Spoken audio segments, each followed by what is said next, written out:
the worst thing that happens for high net worth clients, and we're talking people that have businesses that are running $10, $20 million or more in revenue a year, they'll come into my office and say to me, what?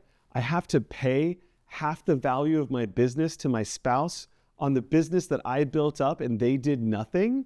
Unfortunately, under California law, that you could be in that situation.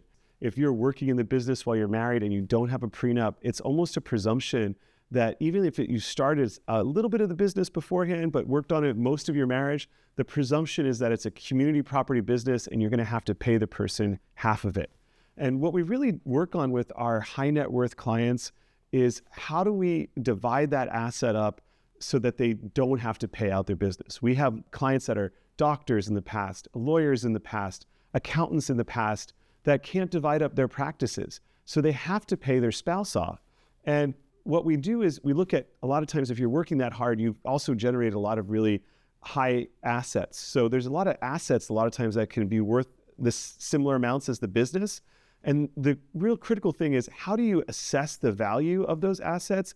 And how do you trade off value of business versus value of assets? And then the biggest component that gets in there, and we work with tax professionals on this, is how do you tax impact that? What's the best asset to get for tax purposes? And some of this stuff is just going to sound like gibberish to non-business owners, but if you're a high net worth individual in that situation, our aim is at the end of the divorce that you're able to get out of it primed for success with your assets intact, and that you can move on to the next chapter of your life.